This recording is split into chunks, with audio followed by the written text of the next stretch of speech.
Hi everyone, it's the Tuminator, also known as BJ. So first of all, I wanted to send out some pretty special thanks to some great people. I posted my fundraiser information on Facebook and actually on my Twitter. I haven't been on Twitter a lot lately. And I already have 3 donations. Like, I couldn't believe it. Last night I'm looking and I'm like, wow, already. So it's pretty awesome. So really big, huge special thanks go out to a longtime good friend of mine, Carol. We used to work together years ago. And Carol now lives in Saskatchewan and is involved with equine therapy and that sort of thing. So she's an awesome woman all around. And so thanks, Carol. I really appreciate that. Another huge thank you goes out to Delana. I hope I'm pronouncing your name correctly. Delana and I don't know her personally, but I believe we have a mutual friend, Brandy, in common.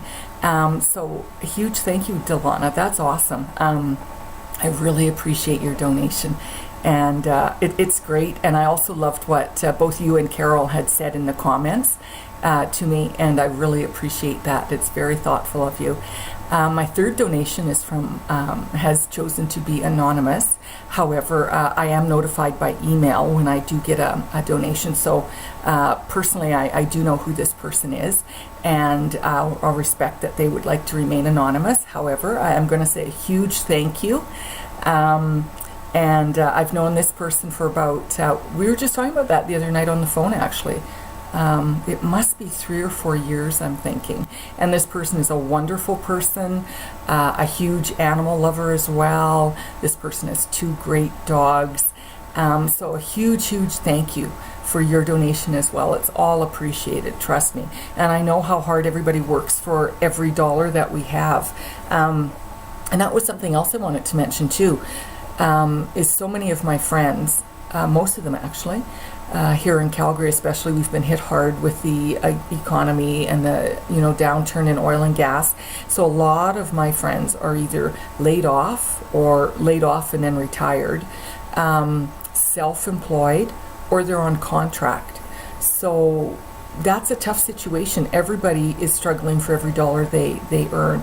And so I really appreciate that you've taken the time and the money, your own hard-earned money, to donate to this cause. So it's not like I'm taking it lightly at all. So huge thank you. So what I wanted to kind of mention today, because I didn't know this until I went through it myself and it was explained to me by my medical oncology team, is why do people lose their hair when they're on chemotherapy drugs? And not everybody does. I think it might, it definitely depends on what drugs you are on for chemotherapy, because it's not just one drug that's given to everybody.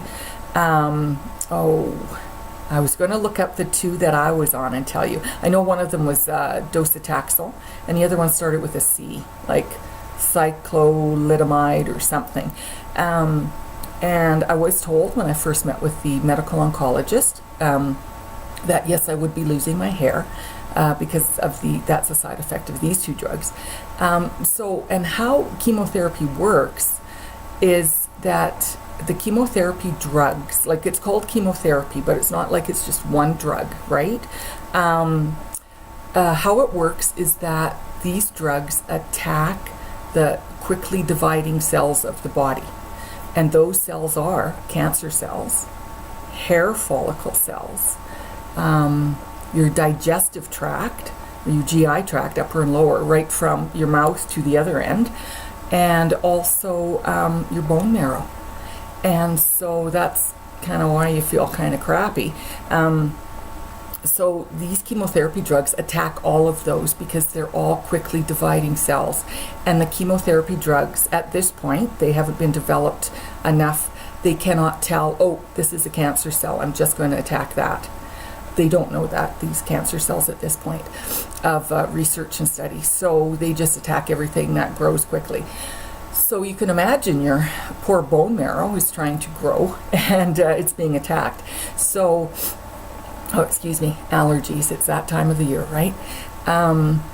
So that's why after chemotherapy, at least for me, not for everybody, everybody's situation is different. I had to, within 24 hours after my chemotherapy ended, I had to inject myself with, it was 6 milliliters of a drug called Neulasta. And it was actually it's a derivative of E. coli, so that's interesting. So I figure after all these drugs I've been through, like the chemotherapy drugs, the Neulasta, all these other things, I was telling a couple friends of mine, I have no fear of Botox.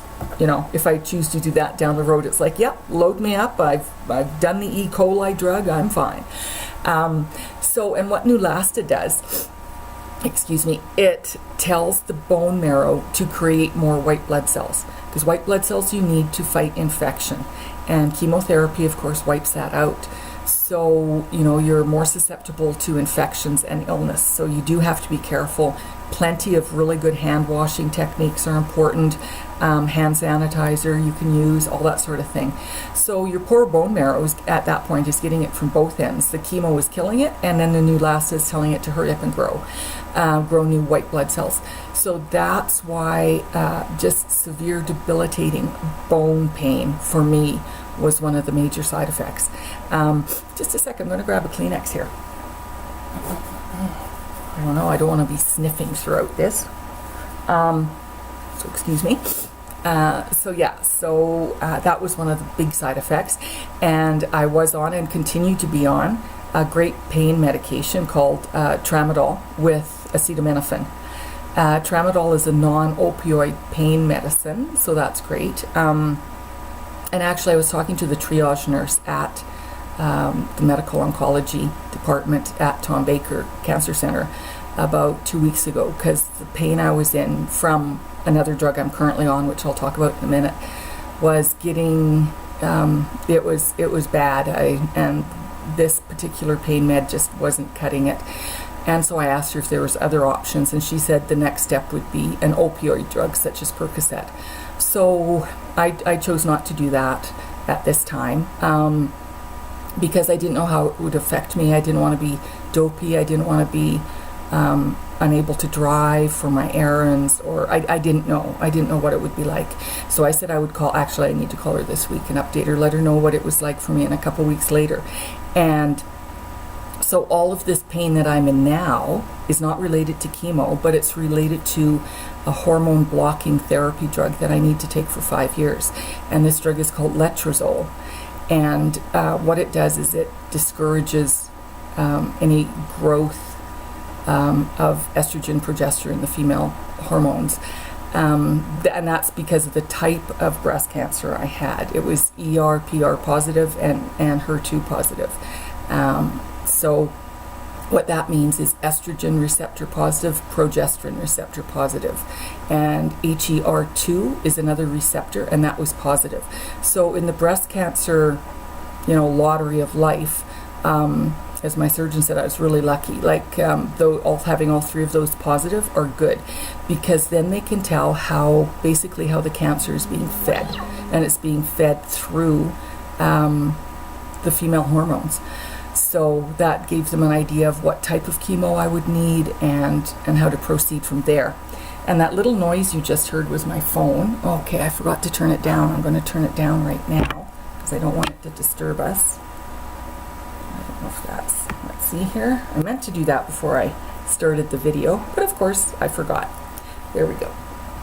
So so I'm on letrozole for 5 years, and the doctor had told me the first 3 months will be the most difficult while the body is adjusting. And so that's good to know that over the next 2 months, hopefully things will ease up a bit, because there's no way I could be on this for 5 years with this kind of pain. I'd be, in the psych ward myself. So yeah, it's pretty awful. So the main, like I said in my first video, the main side effects for me with letrozole are severe muscle pain and joint pain, and of course the hot flashes. The hot flashes are uncomfortable, but I just put an ice pack on my head. I go to bed with an ice pack just in case I need it on my head or my neck, and that kind of thing. But not the bone pain, the muscle and the joint pain is bad. That's what I woke up with this morning. That's what woke me up, was my right knee was just throbbing. So things like that, and everything I do physically is slow, because everything hurts. So, but that's just what it is right now, and it's going to get better in a couple of months. The side effects are going to ease up, and so there's that to look forward to. So I talked about why you lose your hair during chemo, or why some people do. It depends, again, on your chemotherapy drugs. One of the other things I'm going to do today, I'm going to post some more pictures, and one of the pictures I'm going to post is me at my last chemotherapy, and I'm holding a bell. Oh, and I meant to look this up for you too. I'll look it up again before my next video of the importance of the chemo bell and how it comes about. So the particular bell, I got my choice of a couple bells, and I chose this. It's a hand-painted Swiss cowbell. And how the department came upon that one is that a former patient of theirs, their daughter lives over in Switzerland and actually gave them this cowbell to donate to Tom Baker Cancer Center.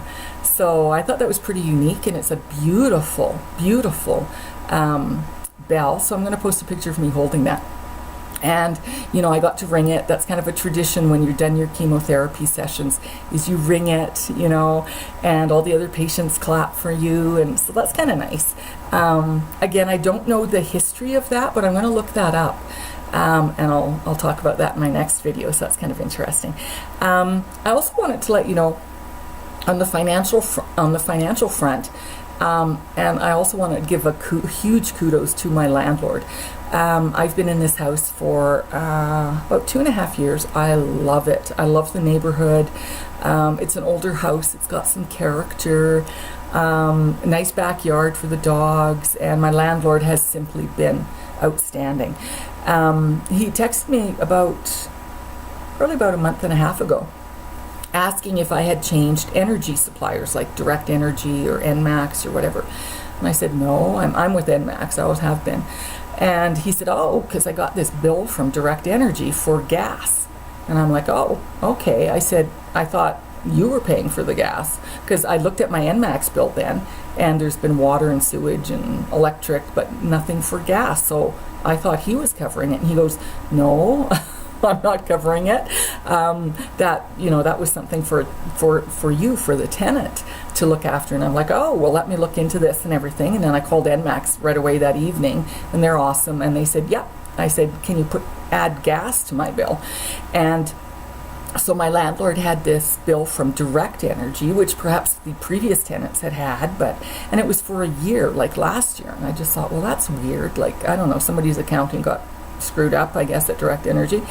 And it was for, I think it was $743. So over a year, I guess that's a fairly decent price. And so my landlord, he's so awesome. He said, you know what, BJ, because he knows my situation. I told him right from the start when all of this started that I'd be on disability and everything. And he said, BJ, don't worry about this. He said, your health is the most important thing. And he said, you get better, and then we'll figure this out. He says, I'll cover this in the meantime, and we'll figure it out later. So can you imagine? Like, that's pretty awesome.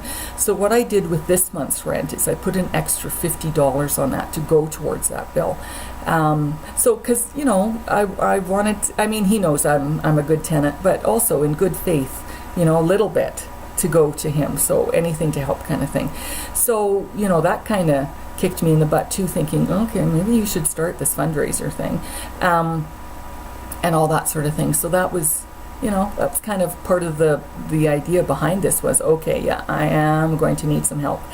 What else did I want to talk about today? I don't know if it shows up very much on this video, but my eyebrows, I'm trying hard not to look like, the crazy clown, because I do have to draw on my eyebrows when I choose to wear makeup, because I lost about 98% of my eyebrows.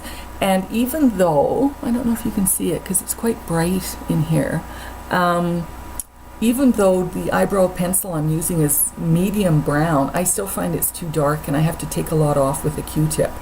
So maybe I should just look for one that says light brown, because, yeah, I don't want to look like a crazy clown. So yeah, I wanted to mention that. So hopefully they don't look that crazy. So yeah, I lost most of my eyebrows. And as for my eyelashes, probably lost about 75% of them. So when I do wear makeup, I choose to wear false eyelashes. I've been wearing false eyelashes probably for 5 years anyway, because I had initially tried the extended, you know, when you get the extensions put on, which was great. They looked great. Sorry, I'm just moving because things are hurting. They looked great and everything, but they were too expensive to maintain, so I quit that pretty quickly. And when they were growing out, they also broke off and some of my natural lashes. So I thought, okay, I gotta supplement this somehow. So I learned how to put on false eyelashes and that kind of thing, and I've loved them and have been wearing them ever since. I have several different styles, and I get them at an ouch, sorry, I'm just moving a bit here.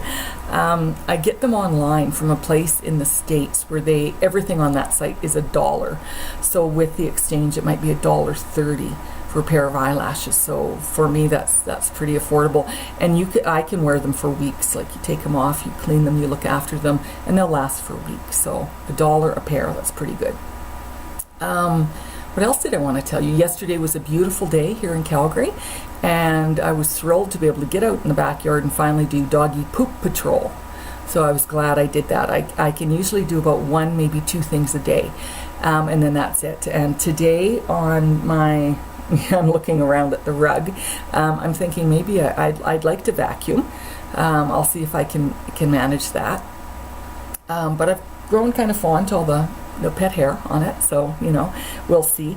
But so that's it, because I can usually do 1, maybe 2 things a day, and I get pretty tired. So I can usually stay up for about 5 or 6 hours, and then I need a nap, like a 2 or 3 hour nap, which I do pretty much daily. So the fatigue is very much real. The fatigue was originated with chemo, and of course, who knows how long that is in your system. And then also with this other drug as well, that's the side effect, is this fatigue. And it's a really interesting type of fatigue or exhaustion. I can't really quite explain it. It's not like, I stayed up too late last night and I'm tired. Or it's not like, I was doing tons of physical stuff today and my body's tired. It's different. It's like an exhaustion. Like, I may be watching telly or reading or something, and then it's like a wave hits you, and it's like you can't keep your eyes open. You're just absolutely wiped out. And months ago at the beginning, I used to think, why am I feeling this way? I shouldn't feel this way. I haven't been doing anything, and tried to figure it out. And then I realized, look, it's a side effect. It's just your body needs to sleep. It needs to heal. Don't fight it. Just go have a nap. So that's what I've been doing. So the body's pretty interesting in knowing what it needs. So things, I get pretty tired, and things take a lot of energy. Like, even to put makeup on, like, that might take me half an hour.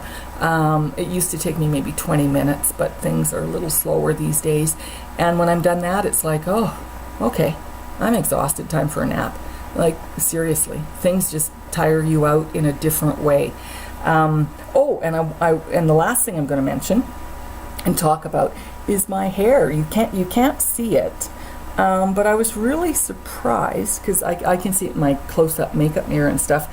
But I've got like peach fuzz happening all over, so I guess it is growing back. Yeah, so little peach fuzz, very interesting, and it's just interesting how the body rejuvenates itself and heals. It's just amazing. So that's pretty interesting. But anyway, that's it for today. I'm going to end this video. And again, huge thanks to Delana, Carol, and Anonymous. And like I said, everybody works hard for their money, and nobody gets a free ride, as they say. So I doubly appreciate all the donations, and because it is a tough economy, and money doesn't come easy. So I really appreciate that. So that's it. I'm going to upload this. I have to upload it to YouTube and then put it on the You Caring site. And I'm going to post some photos as well. So, and no doggy photo bombs. You can see, I'm going to turn the laptop a bit. There's Dexter. He didn't photobomb us today. He's just sitting there quietly. And my other little guy, my other dog, is right beside me, and Charlie the cat is somewhere. All right, so thanks very much for watching this video. Huge thank you to those 3 donors. And everybody have a great day. Happy Thursday. Bye.